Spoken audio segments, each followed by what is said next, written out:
Hello guys, welcome to everyone.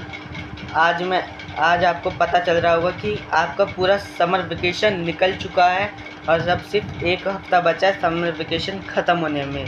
आप जो सोच रहे थे ना कि आप 95 प्लस स्कोर करोगे इन 10th, तो ये जो आप सोच रहे हो कि आखिरी के एक महीने में आप पूरा रगड़ के मेहनत करोगे, तो यही वो एक महीना आज के टाइम पर आपके पास 2 महीने थे और उन 2 महीनों में आप एबल थे कि आप पूरे 10th का सिलेबस ख़त्म कर सको, लेकिन आपने मस्ती की। हालांकि ये बात भी सही है कि इंसान यही सोचता है कि हमें मस्ती करनी चाहिए, कि हम पढ़ाई करें, दोस्तों के साथ घूमें, घर वालों के साथ घूमें या पढ़ें। तो ऐसे में इंसान ज़रूर वो घूमने को ही अहमियत देगा। तो ऐसे में आपके साथ में ऐसी टिप्स शेयर करूँगा जिससे आपको थोड़ी बहुत हेल्प मिलेगी, नज़रिया आपका मैं थोड़ा बदलूँगा। तो ध्यान से सुनो।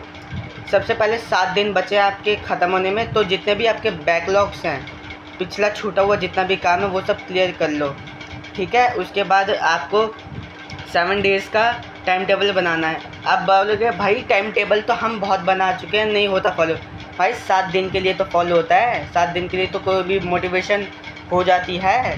तो 7 दिन के लिए एक अच्छे से टाइम टेबल बना लो जिसमें आप पूरा बैकलॉग क्लियर कर सको, आपके स्कूल में जितना भी अभी पढ़ा चुके हैं अप्रैल मई के अंदर। तो उसके बाद हम करेंगे अपने बैकलॉग्स के लिए टाइम टेबल अच्छे से बना लेना है।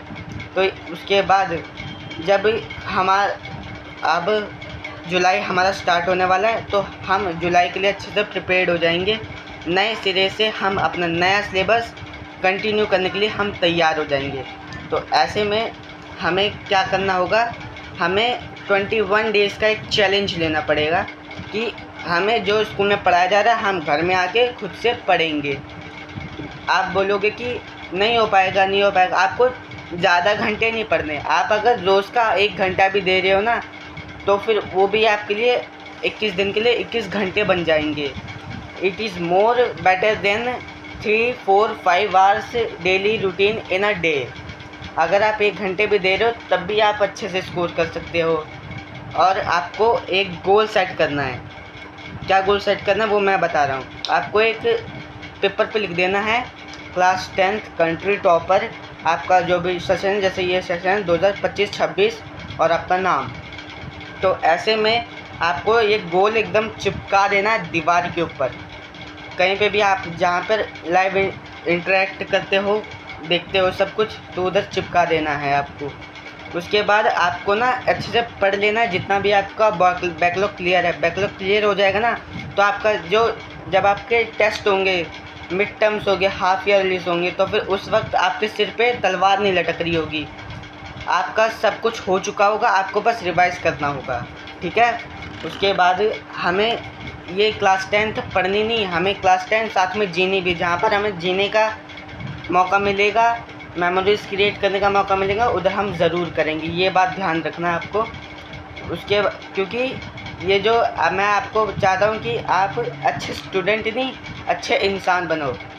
और आपको अपनी बाउंड्रीज़ क्लियर कर देनी है, स्पेसिफिकली फिक्स कर देनी है। जैसे कि लड़कियाँ होती हैं, लड़कियाँ क्या कहते हैं, अपनी बाउंड्रीज़ फिक्स नहीं करती। इमोशनल बाउंड्रीज़ की बात कर रहा हूँ मैं।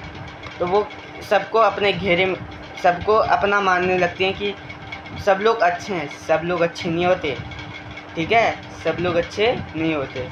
तो अपनी बाउंड्रीज़ क्लियर करनी है। आपने ज़रूर 9th या फिर उससे पहले भी आपने कई बार ठोकर खाई होगी, ये मैं लड़का लड़की सब के लिए कह रहा हूँ। तो आपको अपनी बाउंड्रीज फिक्स कर देनी है। उसके बाद आपको, अगर आप स्कूल जाओगे तो आप जब क्लास में बैठोगे, तो अगर आप क्लास में बैठे हो तो आपको पूरी तरह टीचर के ऊपर ही फोकस करना है। टीचर जो पढ़ा रहा है उसी पर फोकस करना है, इधर उधर हमें दिमाग नहीं दौड़ाना। अगर आप डिस्ट्रैक्ट हो रहे हो, आप नहीं कर पा रहे हो, तो आप क्लास से भाग जाओ। यहाँ तक कि आप ऐसी काम करो जिससे आपको निकाल दिया जाए। हालांकि ऐसा मत करना, ये मैंने मस्ती मजाक में कह दिया था। आप अगर फोकस नहीं कर पा रहे हो तो आप सीधा सीधा क्लास के बाहर चले जाओ, ठीक है। आप बंक करो, कुछ भी करो, उससे मेरे को कोई फ़र्क नहीं पड़ता।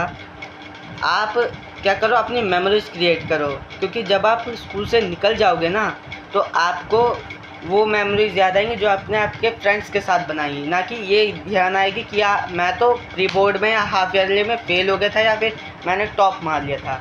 यह आपको कभी भी याद नहीं आएंगी। मेरे को तो अभी भी नहीं पता कि मेरे बचपन में कितने मार्क्स आए थे। तो ये सब आपको मेमोरीज़ क्रिएट करनी है, जिससे कि आप बाद में याद करके मुस्कुरा पाओ, हंस पाओ। तो दैट्स इट। आई होप ये टिप्स आपको अच्छी लगी होंगी। Take care, bye bye. और जाओ अब पढ़ लो, जाके पढ़ लो।